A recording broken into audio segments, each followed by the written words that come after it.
हाँ जी, तो मेरे प्यारे बच्चों कैसे हैं आप सब? आशा करते हैं कि आप सभी अच्छे होंगे और बहुत अच्छे से तैयारी कर रहे होंगे। आज हम लोग प्रश्नावली 3.2 के महत्वपूर्ण कंसेप्ट को समझेंगे और इसके 2 प्रश्न हम लोग आज सॉल्व करने वाले हैं इस वीडियो के अंतर्गत। आप लोग शुरू से लेकर अंत तक देखते रहिए और सभी प्रश्नों को ठीक है अपने कॉपी में नोट कर लीजिएगा ताकि आने वाले परीक्षा में आपके लिए इम्पोर्टेंट होगा। जैसा कि हम लोगों ने सीखा था कि 3 प्रकार की रेखाएं, मतलब किसी तल में 2 रेखाएं दी गई हो तो 3 स्थितियां हो सकती है।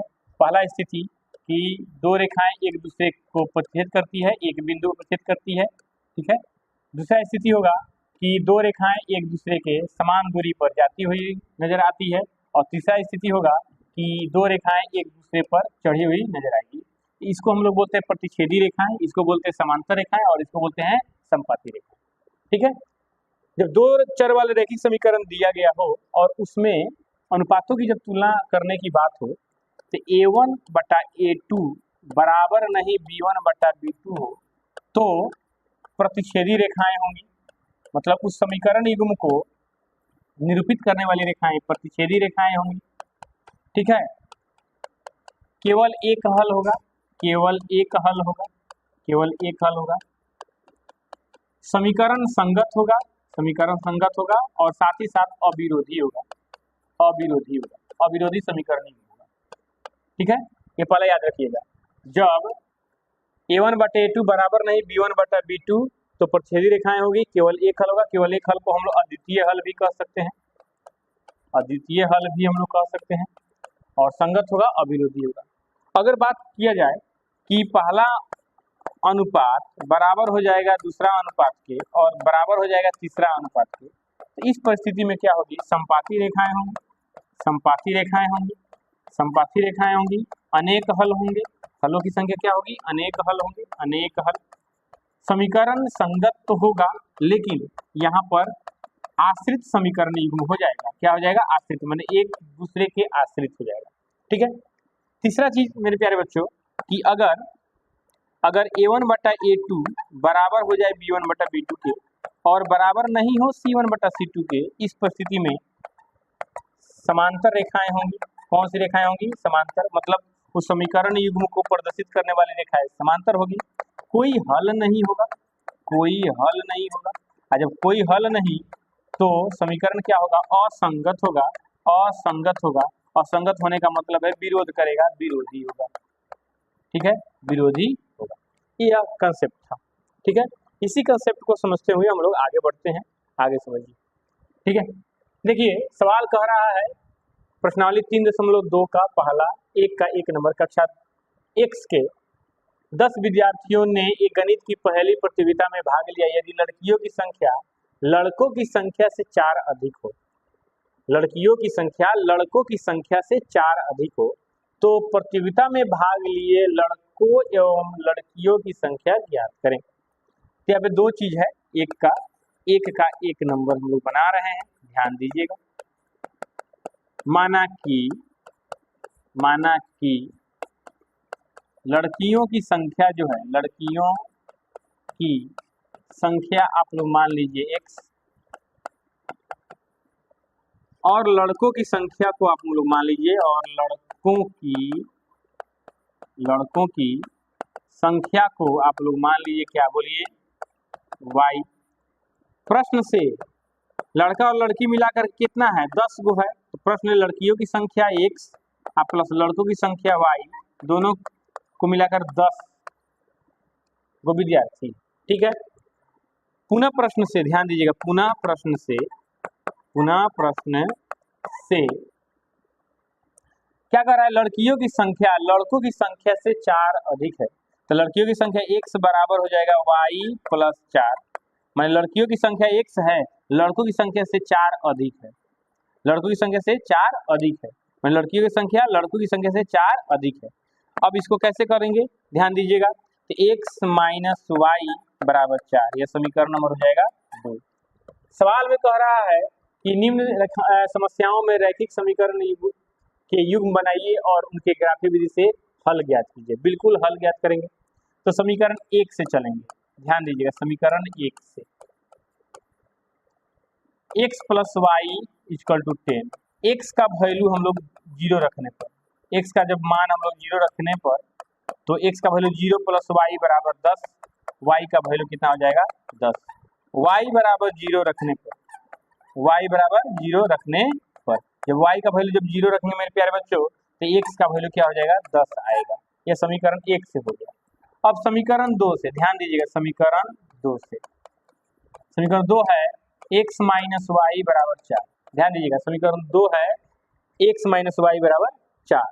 अब x बराबर 0 रखने पर, x बराबर 0 रखने पर, ध्यान दीजिएगा मेरे प्यारे बच्चों, x का वैल्यू 0 माइनस वाई बराबर 4, 0 में से घटाएंगे y तो माइनस वाई बराबर 4 बचेगा, और y का वैल्यू हो जाएगा -4। ठीक है, अब y बराबर 0 रखने पर, अब जब समीकरण में y का मान 0 रखेंगे मेरे प्यारे बच्चों, तो x माइनस 0 बराबर 4 होगा, यानी x का वैल्यू हो जाएगा 4। अब एक काम कीजिए, दोनों के मान सारणी आप लोग निकाल सकते हैं, कोई दिक्कत नहीं है। इसका मान सारणी हो जाएगा x और y, x का वैल्यू 0 तो y का वैल्यू 10, y का वैल्यू 0 तो x का वैल्यू 10। और इसमें देखिए इसका मान सारणी हो जाएगा, ध्यान दीजिएगा मेरे प्यारे बच्चों, x और y, x का वैल्यू 0 तो y का वैल्यू -4, y का वैल्यू 0 तो x का वैल्यू 4। अब एक काम करते हैं, ग्राफ खींचेंगे, ठीक है ना, ग्राफ हम लोग बनाते हैं। अब हम लोग को क्या करना है, ग्राफ बनाना है। क्या करना है मेरे प्यारे बच्चों, ग्राफ बनाना है। ग्राफ बनाने के लिए दो अक्षों का चयन कर लेते हैं, एक क्षैतिज रेखा हो गया, एक उदग्र रेखा हो गया, एक क्षैतिज रेखा हो गया, एक उदग्र रेखा हो गया। ठीक है, ध्यान दीजिएगा, थोड़ा सा इसको बड़ा कर देते हैं, क्योंकि x और y का सवाल है, तो यहाँ पर थोड़ा सा ये बड़ा हो सकता है, 10 तक जाएगा, ठीक है ना। तो थोड़ा सा बड़ा ले लेते हैं ताकि संख्या को हम लोग रिप्रेजेंट आराम से कर सकें। ठीक है, 1 2 3 4 5 6 7 8 9 10। उसी तरह 1 2 3 4 5 6 7 8 9 और 10। यह x अक्ष हो गया मेरे प्यारे बच्चों, यह x अक्ष हो गया, और ये y अक्ष हो गया। आप सभी को पता होना चाहिए, यह मूल बिंदु हो गया। ठीक है, -1 -2 -3 -4, -1 -2 -3 -4। थोड़ा सा इधर उधर हो सकता है पैमाना, ठीक है ना। पैमाना 1 सेंटीमीटर और 1 एकक ले लेते हैं, यहाँ पर 1 एकक बराबर 1 सेंटीमीटर। x का वैल्यू 10 यहाँ है, y का वैल्यू 10 यहाँ है। इन दोनों 10 को मिला दीजिए, यहाँ से शुरू कीजिए और यहाँ तक लिख दीजिए, ये मिल गया। पहला समीकरण कंप्लीट हो गया, यानी यह हो गया आपका 10 0, और यह हो गया आपका 0 10, हाँ 0 10। ठीक है, समीकरण है यहाँ पर x प्लस वाई बराबर 10, यह समीकरण 1 है। अब दूसरा में क्या कर रहा है, x का वैल्यू 4, तो x का वैल्यू 4 यहाँ है मेरे प्यारे बच्चों, y का वैल्यू -4 है, तो y का वैल्यू -4 यहाँ है। अब इससे इसको हम लोग आराम से मिला सकते हैं, कोई दिक्कत नहीं है। अब ये देखिए दोनों रेखाएं जिस पर मतलब मिलेगी, ठीक ना, दोनों रेखाएं जिस पर मिलेगी वही हमारा आंसर होगा। ठीक है, अब ध्यान दीजिएगा, यहाँ से हम लोग एक चीज और कर सकते हैं, यहाँ पे थोड़ा सा बढ़ा देते हैं। यह वैल्यू हो गया आपका कितना बोलिएगा, यह वैल्यू हो गया 0 -4, और यह वैल्यू हो गया 4 0। क्योंकि एक पॉइंट जान लीजिए, निर्देशांक ज्यामिति का नियम है कि x अक्ष पर जो बिंदु होगा उसका y निर्देशांक यानी कोटि 0 होगा, y अक्ष पर जो बिंदु होगा उसका x निर्देशांक यानी भुज 0 होगा। ठीक है, यह समीकरण है आपका कौन सा बोलिएगा, x माइनस वाई बराबर 4। यह समीकरण, दोनों समीकरण हो गया, ABCD से भी रिप्रेजेंट कर सकते हैं। अब ध्यान दीजिएगा मेरे प्यारे बच्चों कि यह पॉइंट जो है ना, इस पॉइंट के सामने x अक्ष पर 7 है, तो x का वैल्यू 7 हो गया। y अक्ष पर 3 है, ठीक है, y अक्ष पर 3 है, तो y का वैल्यू 3 हो गया। अब देखिए x क्या है, लड़कियों की संख्या है, और y क्या है, लड़कों की संख्या है, तो लड़कियों की संख्या 7 हो गया और लड़कों की संख्या 3 हो गया। ठीक है, तो लड़कों की संख्या से 4 गो अधिक है, ठीक ना, और दोनों का योगफल 7 जोड़ 3 कितना हो गया, 10 हो गया। अब कर रहे हैं, ठीक है ना। चलिए 2 नंबर सवाल में क्या कह रहा है कि 5 पेंसिल तथा 7 कलमों का कुल मूल्य 50 रुपया है, जबकि 7 पेंसिल तथा 5 कलमों का कुल मूल्य 46 रुपया है। एक पेंसिल का मूल्य तथा एक कलम का मूल्य ज्ञात कीजिए। ध्यान दीजिएगा, मैं इसका केवल समीकरण निकाल के आप लोगों के सामने रख दूंगा, आप लोग घर पर ग्राफ इसका बना लेना, ठीक है ना। चलिए, क्योंकि बहुत लंबा वीडियो हो जाएगा, ठीक है ना, अपलोड करने में हमको प्रॉब्लम हो जाएगा। देखिए ध्यान से, माना कि एक पेंसिल का मूल्य 100 रुपया तथा एक कलम का मूल्य बराबर कितना, y रुपया। प्रश्न से ध्यान दीजिएगा, 5 पेंसिलों का मूल्य ध्यान समझिए, प्लस 7 कलमों का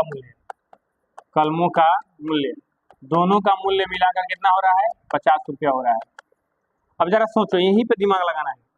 एक पेंसिल का मूल्य 100 रुपया है, तो 5 पेंसिल का मूल्य कितना हो जाएगा, 5 100 हो जाएगा, प्लस एक कलम का मूल्य y रुपया है, तो 7 कलम का मूल्य क्या हो जाएगा, 7y हो जाएगा, बराबर में 50 हो जाएगा। समीकरण नंबर 1 हो जाएगा। पुनः प्रश्न से ध्यान दीजिएगा मेरे प्यारे बच्चों, पुनः प्रश्न से फिर क्या कह रहा है मेरे प्यारे बच्चों कि 7 पेंसिलों का मूल्य,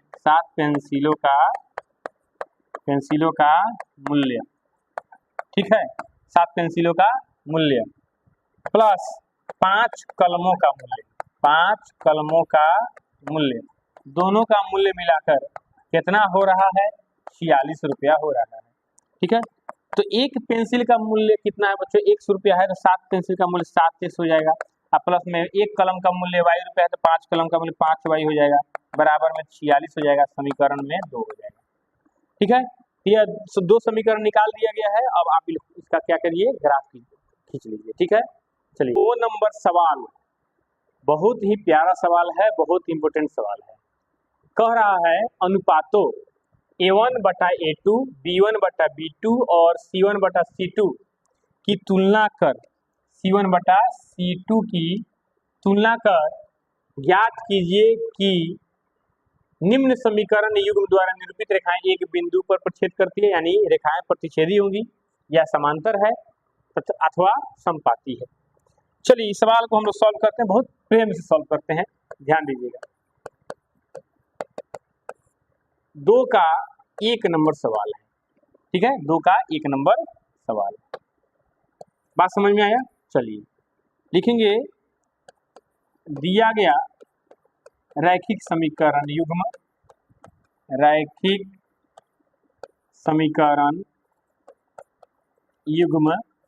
ठीक है, 5x - 4y प्लस 8 बराबर 0, 7x प्लस 6y माइनस 9 बराबर 0। इसको समीकरण 1 मान देंगे, इसको समीकरण 2 मान देंगे। तो समीकरण 1 का तुलना हम लोग a1x plus b1y plus c1 बराबर 0 से यदि करें, देखो जिसको समीकरण 1 मानेंगे ना बच्चों, उसकी तुलना इस समीकरण से करना है।